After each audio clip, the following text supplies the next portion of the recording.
el costo del alimento es lo más fuerte que el productor tiene que pagar, puede variar de un 60, 70, 75% de su costo de lo que él hace, ¿no? Entonces es nuestro enfoque esto asegurarnos es qué tan competitivo podemos proveer eso. Y obviamente que esto generalmente lo dicta en lo que yo generalmente observamos es el costo del maíz o el costo del grano, ¿no? Porque el grano es el porcentaje más alto de la dieta y obviamente eso repercute como un costo el mayor costo de en sí de la producción del alimento en sí, ¿no?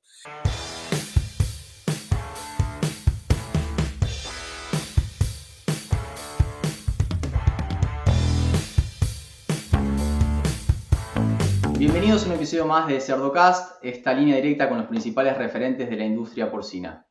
En este caso vamos a hablar sobre plantas de procesamiento de alimento y para eso tengo la suerte de presentarles a César Menéndez. César, a vos te recomendó Alejandro Córdoba y cuando me contó de tu perfil yo dije, este no me va a dar ni 5 de bola, no me va a ni responder el correo porque te vendió como lo que sos, un tipo con mucha experiencia, así que agradezco mucho tu tiempo y que estés acá con nosotros. No, Leandro, muchísimas gracias por la oportunidad y la invitación. Es un gusto estar aquí compartiendo contigo y con tu audiencia. César, ¿nos querés contar un poquito tu background académico y qué es lo que haces? Claro que sí, Leandro. Bueno, pues de nuevo, gracias por la oportunidad, Leandro, y para todos, soy César Menéndez. En este momento yo me desempeño como lidero la operación de manufactura de alimento para la compañía Smithfield Foods en los Estados Unidos. Llevo aproximadamente casi unos 18 años ya enfocado prácticamente solo en lo que es la manufactura de producción de alimento o todo especialmente enfocado para los animales, en la producción de los animales de la compañía. En general, Leandro, manufacturamos alrededor de 110,000 a 120,000, depende de la demanda en la semana, a 110,000, 120,000 toneladas de alimento a la semana. Obviamente es una operación un poco grande, eso envuelve alrededor de 13 plantas alrededor de los Estados Unidos. También tenemos 2 plantas para hacer harina de galleta, de desechos de panadería y cosas de supermercado, que luego hablaremos un poquito en eso. Pero originariamente soy de padres guatemaltecos. Nací y crecí en Guatemala. Un poquito después, mis padres me dieron la oportunidad de ir a estudiar a Honduras, en el Zamorano, donde me gradué en el 2007, ¿no? Estando desde que estaba pequeño y luego yendo al Zamorano, quería como enfocarme en algo específico en industria, pero en la agricultura también. Crecí prácticamente en una granja. Mi papá siempre fue un agricultor, mi familia.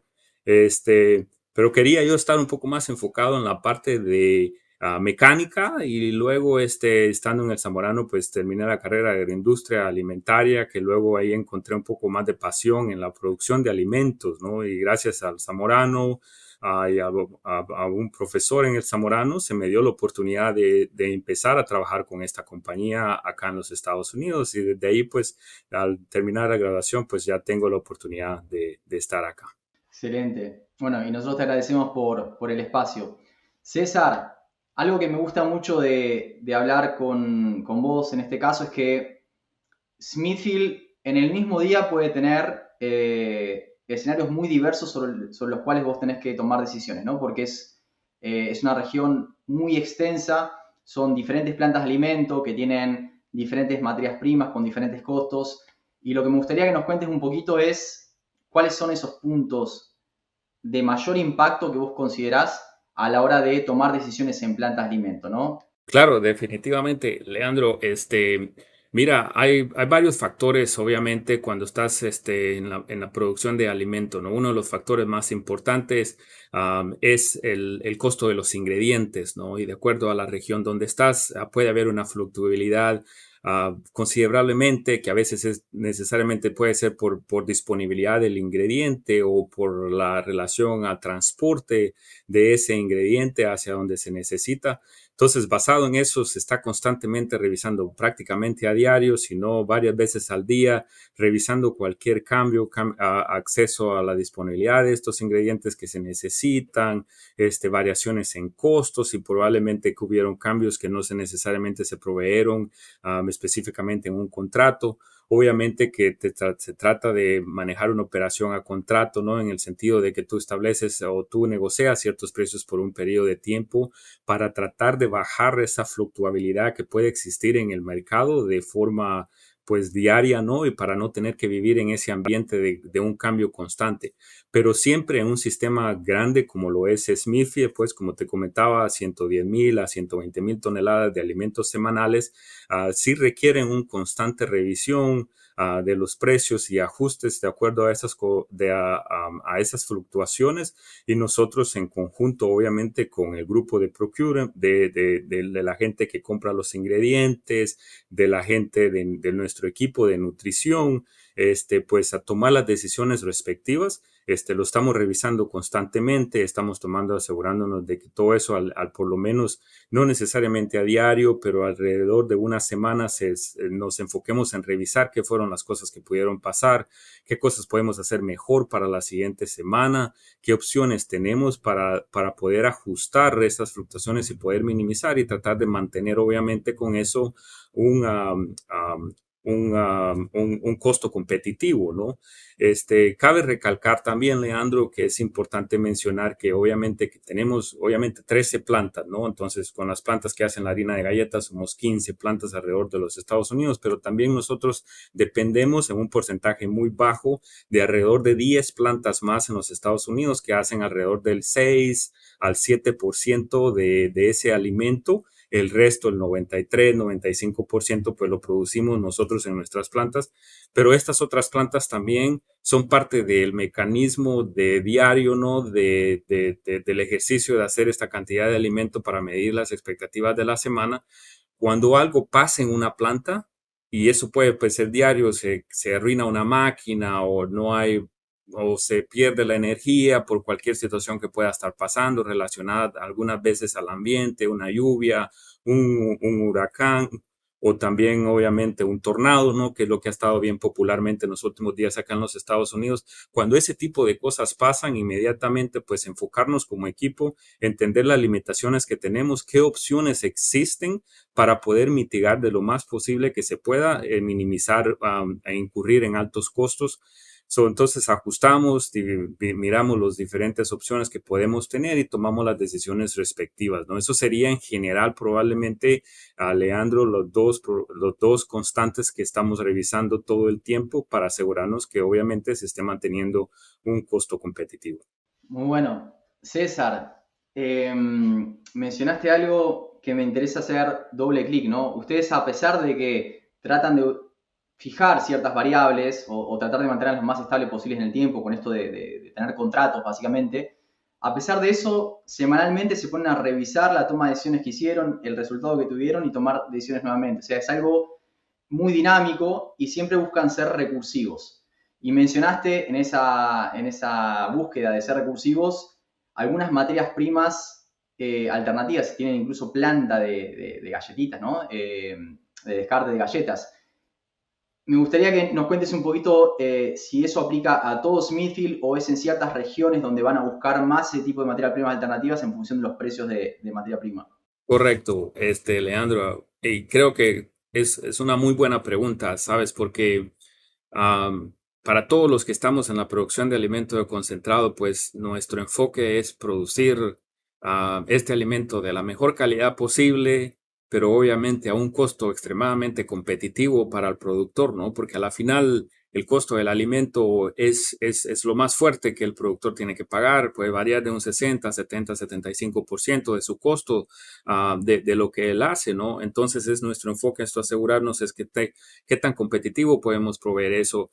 Y obviamente que esto generalmente lo dicta en lo que yo generalmente observamos es el costo del maíz o el costo del grano, ¿no? Porque el grano es el porcentaje más alto de la dieta y obviamente eso repercute como un costo el mayor costo de en sí de la producción del alimento en sí, ¿no?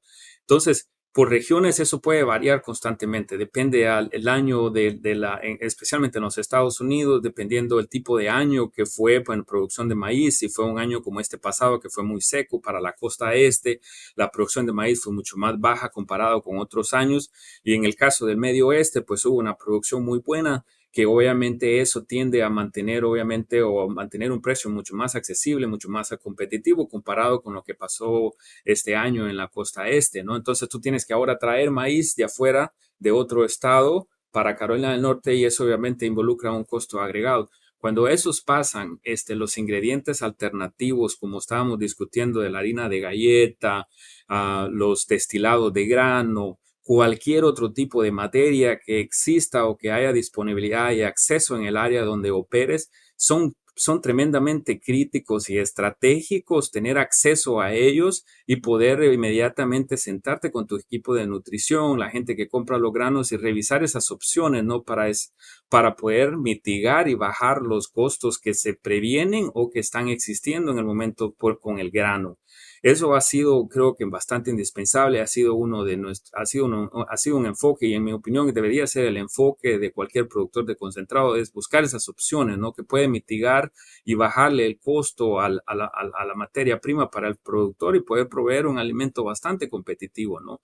Entonces, la harina de galleta es uno de los probablemente un popular, digamos, ¿no? Porque tú puedes tener acceso a bastantes, dependiendo del área donde estás, si estás en una ciudad grande, siempre hay desperdicio de productos. Si creas un sistema de reciclaje, un sistema de discusión con supermercados o con las panaderías, con otras industrias que están en la producción de alimento y puedas capturar esos ingredientes, procesarlos y incorporarlos de nuevo a la dieta del maíz, en mi opinión, te da una ventaja de negocio muy competitiva y poderte mantener en el mercado también ofreciendo un producto competitivo. Pero espero que eso uh, dé a tu pregunta, Leandro. Sí, sí, sí, excelente. No, y yo lo que quiero es que de los que están escuchando, que automáticamente piensen qué tipo de industria tengo cerca y si, y bueno, y cómo puedo hacer para aprovechar ese subproducto, porque Absolutamente. De hecho, lo hemos discutido con el equipo, ¿no? A veces ponle, no necesariamente donde nosotros operamos, pero a veces tu costo de transporte obviamente puede dictar y puede hasta cierto punto determinar que tal vez no es necesario, viable usar ese tipo de ingrediente, pero siempre que haces el ejercicio te das cuenta de que existen oportunidades y si tomas en cuenta esas oportunidades puedes ofrecer un precio competitivo. Hablamos de un ejemplo bastante, no solo hablemos de harina de galleta, ¿no? Pero hablamos a veces, en ciertas áreas es muy popular ahora la producción de cerveza, ¿no? En microproductores de cerveza, ¿no? Y ellos tienen que usar grano como la base y a veces ciertamente tienen ciertos ingredientes que a veces no hayan que hacer o a veces solo los mandan a la basura.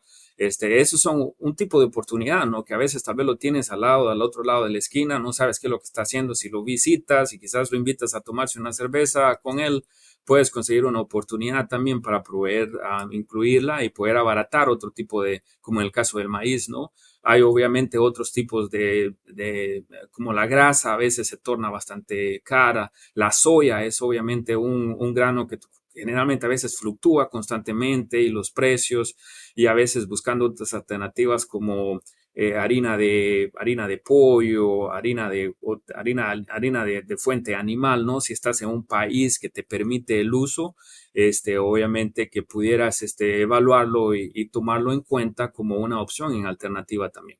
y haciendo, ya cubrimos la parte de materia prima alternativa, que es un tremendo recurso y es lo primero que uno tiene que ver, ¿no? Es ver qué tiene disponible a mano. Después nos metemos seguimos en la parte de costos, porque de nuevo, manejás costos diferentes de materia prima en un mismo día, vos, en diferentes regiones. Y a mí me gustaría que nos metamos un poquito en cómo tomás las decisiones en relación a el tamaño de partícula y el peletizado. Sí, muy excelente pregunta, Leandro. Mira, eso tiene que ver muchísimo, ¿no? La decisión no es solo de qué opción tengo para abaratar el costo de cierta materia prima. Obviamente que tal vez hubiera expandido, o agradezco la pregunta de nuevo. Porque es importante que consideres todos esos otros factores cuando tomas esas decisiones y el tipo de producto que encontraste como un alternativo, ¿no? Es muy importante que no solo porque lo consideres por el precio del área donde estás para abaratar y la disponibilidad de lo que existe. Generalmente el costo del maíz te va a dictar, ¿no? Dependiendo de dónde estás y la oportunidad que existe, depende de las áreas donde estás operando. Pero lo más importante es que cuando vienen decisiones de entre peletizar o no peletizar y debo usar el ingrediente, que consideres opciones como de la fluidez del ingrediente. Si yo incorporo este ingrediente primero, el nutricionista o el grupo de nutricionistas que tiene debería decirte, mira, podemos maximizar por la disponibilidad del valor a tanto porcentaje, digamos 5% hace bien sentido agregarlo en una dieta de alimento, pero resulta que es un ingrediente bastante fino, que la flujabilidad es un poco compleja, que te puede crear un problema también en la planta, por ejemplo, que se te va a pegar en la tolva o en el alimento finalizado, lo va a hacer como un poco más pegajoso o se puede quedar a absorber un poco más de humedad y no tenemos la disponibilidad de remover esa humedad después del peletizado o si es en harinas, ¿no? Entonces, todos esos factores los debes de considerar y tomarlo en cuenta que también te pueden agregar otro costo en el proceso que tal vez no lo estás visualizando, ¿no? Entonces, tomando en cuenta las diferentes como que estructuras o componentes de esa materia prima es indispensable y de ahí puedes venir tú y encontrar como que cuál sería el punto medio que yo debo de ocupar esa materia prima. Si el 5% no es, bueno, probablemente bajémoslo al 3%, que no nos va a crear un problema. Y ahora, tal vez que también aún estoy proveyendo un costo de ahorro para el productor y estoy minimizando cualquier otro riesgo que puedo crear en el proceso o en el tiempo entre la planta y que le llega al productor, ¿no? Mira, entre peletizado y harinas es una muy buena pregunta. Yo creo que podemos pasar horas hablando con ese tema, ¿no? Yo siempre lo discutimos mucho constantemente con diferentes personas y siempre la pregunta es, César, ¿será que peletizamos o alimentamos en harina? ¿No? Es una pregunta bastante. Yo siempre digo, depende, ¿va? Yo creo que ¿por qué depende? Porque depende en el área donde tú estás. Si tú tienes acceso a un maíz bastante barato, acceso a ingredientes mucho más de bajo costo, creo que hace quizás en algún punto y dependiendo, siempre hay varias variables ahí, ¿no? No necesariamente quiere decir que porque te lo digo es lo que debes de hacer y lo vas a cambiar mañana. Es un tema que se debe sentar y se debe de analizar a profundidad y tomar muchos factores en cuenta, ¿no?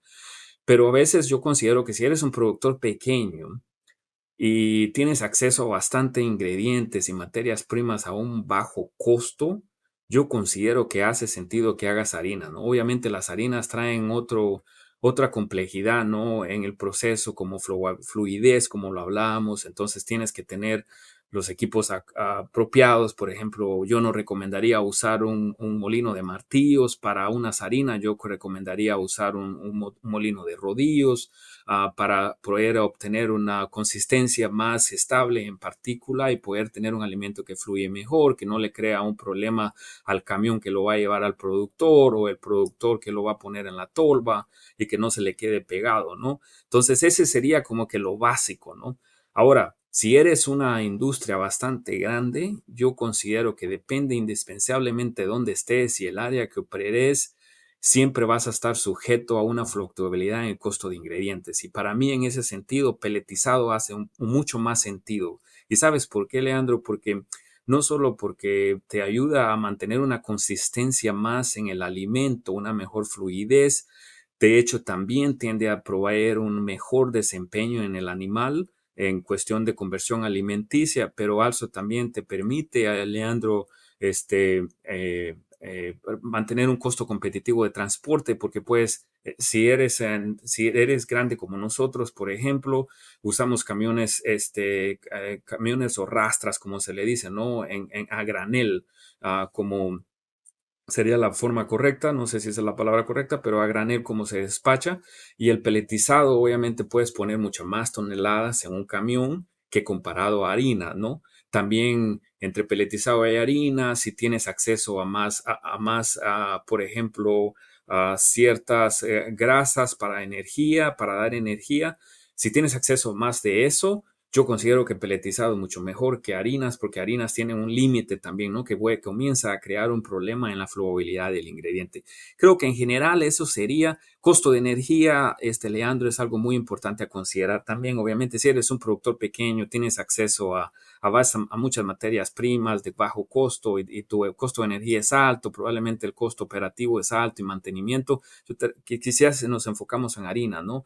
Pero si eres mucho más grande y hay mucha más visibilidad, mucho más fluctuabilidad, probablemente peletizado es la respuesta a eso, Leandro. Eso sería en general, ¿no? Como te digo, es un tema bastante extenso que probablemente podemos pasar otro capítulo hablándolo, ¿no? César, vos estabas hablando y yo trataba de buscar la palabra para flowabilidad. Estoy tratando de buscarla todavía. Flowabilidad o yo decía fluidez, no, no sé si es lo correcto también y perdón si a veces, Sí, no, no, no, yo también. sí, perdón si a veces meto palabras en inglés, como te digo, 18 años ya acá en los Estados Unidos, ¿no? Te soy muy sincero que todavía no encuentro esa palabra, pero es para que el alimento fluya. ¿Y por qué traigo esto? Porque a veces la calidad de pellet que uno maneja en diferentes partes de Latinoamérica es muy diferente a la calidad a la que apuntan en algunos lugares de Estados Unidos. Y eso tiene que ver con varias cosas que mencionaste, que se hace más compacto el alimento y disminuye el costo de logística.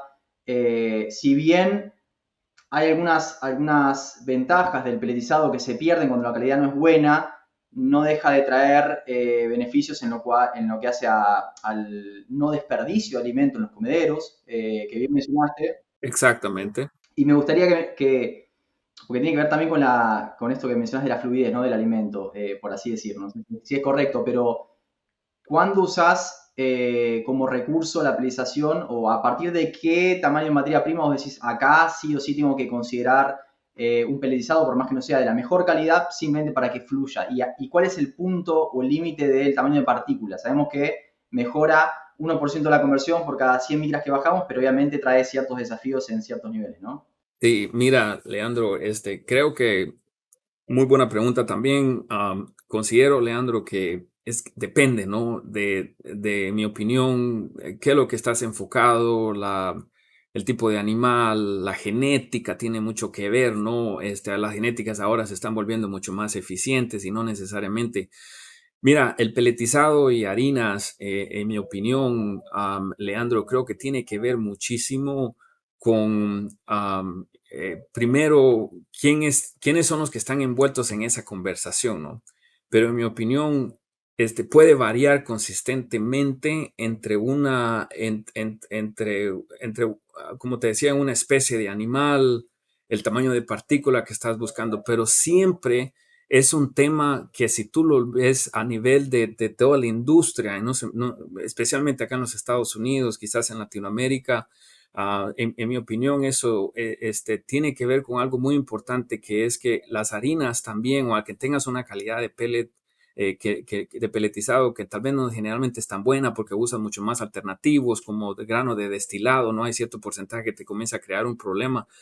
En mi opinión, considero que tiene que ver también con el productor, tiene un trabajo importante. El desperdicio puede ser controlado, en mi opinión, Leandro, a pesar de que a veces los animales pueden ser selectivos. Si tú creas el ambiente en el que es la opción que tiene y no va a tener otro tipo de alimento más lo que tiene y el comedero está basado o lo ajustas acordemente, el animal no tiene otra opción, le toca, ¿no? Pero también es importante en el tamaño de partícula, ¿no? Si tú consideras y crees que entre más fino el tamaño de partícula debe de ser para tener una mejor conversión alimenticia, entonces probablemente yo te recomendaría peletizado, obviamente, porque entre más bajo también, es un tema de discusión, entre más bajo, más fino la materia prima es, especialmente los granos, Leandro, trae otros problemas fisiológicos en el animal, ¿no? Puede probablemente incrementar tu nivel de mortalidad, úlceras en ciertos alimentos, perdón, en ciertas especies de animales. Entonces, eso siempre tiende, en mi opinión, de variar y depender, y es un tema muy importante de discutir y entender las diferentes variabilidades. Yo considero, Leandro, siempre lo digo, si el productor sabe y entiende lo que recibe, y está enfocado en ajustar y limitar y asegurarse que el animal aproveche al máximo ese alimento, a veces generalmente no necesariamente se ven grandes diferencias en la conversión del alimento, para serte honesto, pero tú tienes un punto muy importante, ¿no, Leandro? Que estaba como pensando cuando inicié a responderte esta última pregunta, Leandro, y es que es bien importante tomar en cuenta lo siguiente. En ciertas áreas y regiones alrededor del mundo, cada quien cree los europeos creen mucho en que tener un pellet perfecto es la solución a muchos problemas, ¿no? En mi opinión, ves a los Estados Unidos, no necesariamente hay un enfoque total porque obviamente las producciones son grandes, mucha más tonelaje, el alimentante son las plantas y no es como que te permite que mañana digas, sí, mañana voy a construir otra planta, ¿no? Una planta te puede costar acá en los Estados Unidos ahora, dependiendo, 60 hasta 100 millones de dólares, ¿no? Entonces, todas esas diferencias tienen mucho que ver en que qué es lo que hace más sentido y cómo trabajo con equipo, con el productor o la persona que estoy sirviendo para tratar de maximizar y mantener un costo obviamente competitivo a nivel de toda la operación, ¿no? Los europeos quieren muchísimo en el pellet. En mi opinión, yo creo que podemos sacrificar un poco de la calidad de pellet y enfocarme más en eficiencia, más en producción en tonelaje por hora, para poder bajar un poco los costos, ¿no? Costos de electricidad son muy altos, obviamente el costo de los empleados. Entonces, si vas a Latinoamérica, hay mucho enfoque también en ciertas compañías a eso, ¿no? Y en mi opinión, yo creo que, mira, si puede haber un balance, ¿no? Revisemos si hay una diferencia, evaluemos si hay una diferencia entre hacer un pellet perfecto que me cuesta tanto y en costo de energía, a comparado a si yo le bajo 2 puntos o 3 puntos e incremento la eficiencia en la planta, ¿cómo puedo hacer la diferencia? ¿Puedo apagar la planta por un mediodía? O tal vez un día a la semana. Todo ese tipo de cosas son importantes de tomarlas en cuenta, Leandro. Excelente, y me diste pie, me la dejaste picando, diríamos, en términos futbolísticos, para preguntarte sobre las diferencias que vos ves más allá de la concepción sobre la calidad de pellet entre Europa, lo que ves en Estados Unidos, oportunidades en Latinoamérica, o sea, ¿dónde está parado cada región? Sí, mira, obviamente que depende del área donde uno esté, como lo hemos hablado. Hay muchas variables, ¿no? Una de las cosas es probablemente el costo de vida, muy importante, pero el costo de hacer negocio, ¿no?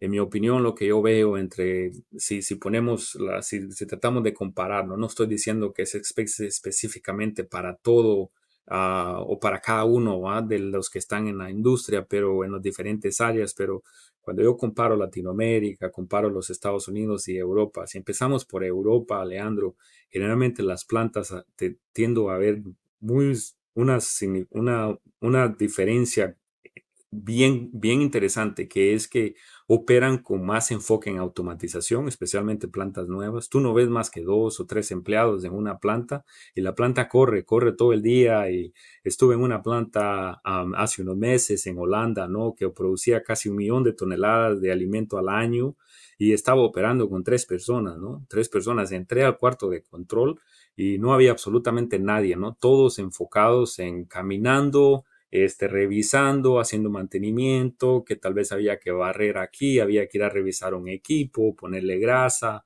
Si te ves a los Estados Unidos, ya ves un incremento mucho más grande, ¿no? Especialmente en plantas que están entre la mayoría del promedio de vida ahorita, que son 25 a 30 años desde estas plantas, con alrededor de 20, 25 empleados, ¿no? Mucho más por proceso manual, no necesariamente manual, pero mucho, mucho más enfoque en los cuartos de controles. Entras a un cuarto de control y hay 3 o 4 personas sentadas, ¿no? Yo siempre pregunto, ¿pero por qué tanta gente? No, pues es que son los de mantenimiento. ¿Y qué están haciendo aquí los de mantenimiento? No, esperando que algo se arruine. No, no, eso no esperemos, ¿no? Entonces, existe eso y existen mucho más cosas de que los cuartos de control los tenemos separados, que hay uno para recibo, hay uno para cargar los camiones, hay otro para hacer el peletizado y todo eso, ¿no? Agrega un poco más obviamente de labor como comparado a lo que se ve en Europa. Latinoamérica a veces tiendo a ver también mucho más, ¿no? Si aquí hay 20, en Europa habían 3, voy a una planta en Latinoamérica porque a veces el costo el costo de los empleados es mucho más barato, más accesible, ves hasta 40 o mucho más gente, ¿no? Trabajando en estas plantas, mucho más procesos manuales, porque probablemente el área lo permite, ¿no? Pero cuando yo veo el futuro, Leandro, creo que considero que ese va a ser uno de los más retos más grandes que vamos a tener en la industria, que si no comenzamos a pensar en cómo puedo automatizar un proceso, cómo puedo hacerlo más eficiente, cómo puedo reducir el margen de error humano, porque tengo muchas gentes que están envueltas en el proceso, haciendo las pesadas y todo ese tipo de cosas que tienden a generar un problema. Ese sería una de las diferencias mayores, Leandro, entre las regiones que yo he estado.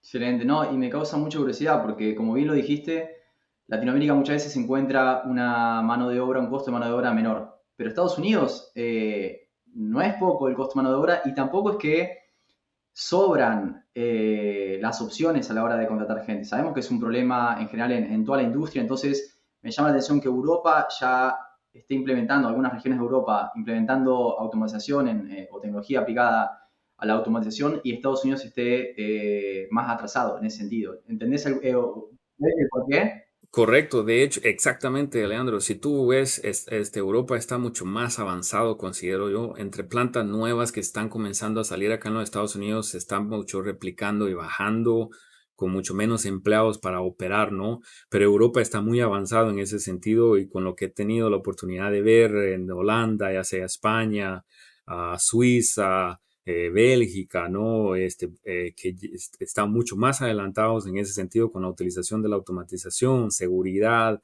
comparado a los Estados Unidos, que quizás, en mi opinión, tenemos que acelerar un poco más el paso. Latinoamérica estamos todavía un poco mucho más atrás en eso, obviamente por el acceso a las tecnologías, obviamente la burocracia política y cómo podemos accesar a estas tecnologías, ¿no? Y la disponibilidad de estas tecnologías quizás probablemente sea más limitante, pero porque a veces nos enfocamos en decir, no, ¿sabes qué? Es que acá puedo pagar baratísimo y consigo la mano de obra muy barata y prefiero tener más gente que usar automatización. Yo digo, bueno, ese es un tema de ahorita, espera un rato más y vas a tener. Y si nos preparamos y comenzamos a avanzar en esa dirección, creo que rapidito puede ser bien complicado y impactar el proceso o de lo que se está teniendo o se está haciendo el día de hoy.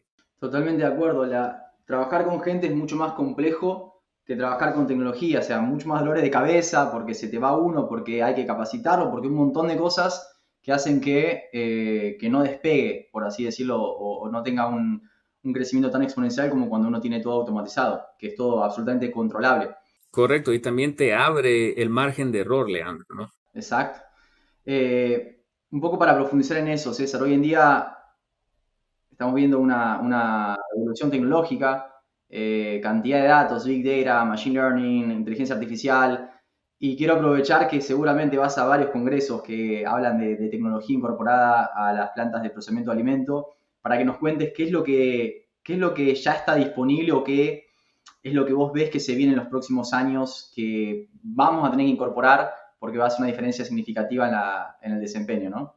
Definitiva, excelente pregunta también, Leandro. Mira, lo más importante e impactante que he estado viendo es el uso de automatización y el enfoque a tener una planta que opere por sí sola sin la necesidad de la intervención muy directa del humano, ¿no? Este, creo que esa es una de las cosas que más me ha llamado la atención, el uso de inteligencia artificial incorporado en la automatización para poder hacer y ayudar y ser parte de la toma de decisiones. A veces nosotros como humanos no necesariamente con la tecnología podemos tomar las mejores decisiones y podemos cometer error, y utilizando la inteligencia artificial es un tema que está comenzando creo que a tomar fuerza alrededor del mundo y a utilizarse en el punto de que el sistema en sí, con la ayuda de la AI, pueda ayudar a hacer una mejor decisión en el proceso, pueda obviamente crear un proceso mucho más efectivo y depender mucho menos de que la persona tome una decisión, ¿no? Una de las cosas más importantes, Leandro, aparte de eso, es la seguridad, ¿no? Que yo considero muy importante, es que últimamente nosotros fuimos parte también de un problema similar, pero últimamente he visto un poco más de explosiones relacionadas al manejo de grano comparado quizás a un par de años atrás o 3 años más. Tal vez porque hay mucho más acceso a la información, pero estoy viendo eso mucho más consistente. Yo considero que si eres una organización que quieres estar en negocio por un mucho tiempo y ves el valor y obviamente que tenemos un reto muy grande de continuar alimentando al mundo y el crecimiento de la población, debes de invertir en tecnología para mantener tu proceso mucho más seguro, reducir el riesgo de un fuego, reducir el problema de una explosión. ¿No? Siempre la gente pregunta, pero César, ¿para qué necesito el sensor de temperatura? Yo tengo a alguien que va y lo revisa. Bueno, lo que va él y revisa si algo sale de lo normal en lo que él está, ese empleado puede tener si algo pasa en lo que él está tratando de llegar a hacer eso, es probable que lo pudieras haber prevenido si tuvieras un sensor, es probable que ahora creaste un problema en el empleado o quizás perdió la vida, lo que sea. A veces eso no tiene precio, ¿no? Entonces yo considero que a veces dice, mira, es que tenemos tanto dificultad de convencer a los jefes que esto es importante. Y yo le digo, mira, considera que si pierdes una persona o una persona no puede regresar a su casa al final del día, eso no tiene precio. No importa lo que discutas, no tiene ningún precio, pero ¿sabes qué es lo más importante? Si mañana no puedes producir el alimento porque pasó algo y te dañó el equipo dramáticamente y lo pudiste haber prevenido, el impacto que creas en las personas que dependen de eso para tú, y si no tienes a alguien para poder llenar esa necesidad y el costo que va a involucrar en eso, a veces con eso es necesariamente suficiente para justificar. Algo muy importante como para agregar en esta pregunta, Leandro, es que algo que me he dado cuenta es que en muchas plantas nuevas tienen los operadores, son plantas que son un poco más, digámosle, viejas o que tienen algunos años. Me he dado cuenta, Leandro, que ellos accesan, por ejemplo, si hay un problema, van al equipo al tercer nivel, pero el cuarto de energías está en el primer nivel o la computadora está en el primer nivel, si usan automatización. Lo que me he dado cuenta es que ahora todo está acceso al mismo nivel. Al mismo nivel de la planta está el cuarto de energía, hay una computadora o por lo menos hay una computadora cerca del equipo que está mostrando el proceso si usas tecnología y la persona no tiene que ir a un cuarto de control, está ahí mismo para tomar una decisión o para asistir al sistema en tomar una decisión, para asegurarse que pueda necesitar y tener acceso, por ejemplo, al equipo, tomar decisiones, iniciarlo, apagarlo, lo que sea, a ese mismo nivel, para ser eficiente, no crear un problema de comunicación porque usa un radio y no le llega la comunicación correcta, seguridad, muchas cosas en eso. Se ve también un enfoque en la industria, especialmente en Europa, a Leandro, y en algunas plantas nuevas también acá en los Estados Unidos. Sí, no, súper interesante. Trabajé, te creo que te comenté, en un feed mill en Minnesota algún tiempo y me acuerdo de haber estado limpiando con un compresor, imagínate, la de polvo que levantaba. Yo después trabajando en Cargill, años después, vi el riesgo que eso representaba y dije, wow, zafé de milagro. Pero bueno, me gusta que hayas tocado la parte de seguridad porque es absolutamente clave y es un riesgo trabajar. Parece que no. Los que no conocen no lo saben, pero es un riesgo grande si uno no toma las medidas correctas, como bien mencionás. Así es. César, para cerrar el episodio te voy a pedir que recomiendes algún otro referente que quieras que participe acá, que creas que pueda aportar desde su experiencia. Sí, mira, creo que un consejo siempre lo comparto, ¿no? Y siempre le digo a los gerentes o a la gente que tengo la oportunidad de interactuar o visitar, independientemente sea en Europa, sea en Latinoamérica, o acá en los Estados Unidos, yo siempre digo, enfócate en lo que es correcto, ¿no?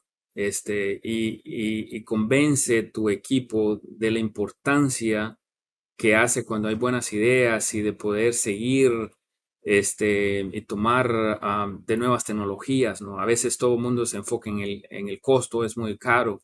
Yo siempre digo, no, si tú ves que hay un beneficio en tu planta y hay algo que te puede ayudar a ser más eficiente y abaratar el costo, tráelo. Yo siempre soy muy abierto con mi equipo, ¿no? En decir, lo que tú ves ahí, si tienes la oportunidad de ir a una conferencia o de visitar otra planta en otro lado y ves ideas que son muy buenas, tráelas de regreso y convence y enfócate en decir, no, yo estoy seguro que puedo hacer una mejora y puedo hacer un cambio considerable en mi planta, inclusive incrementar la seguridad para poder mantener una planta mucho más segura para los empleados, que siempre te enfoques en eso, ¿no? En decir esto es lo correcto, esto es lo que yo considero que se debe de hacer.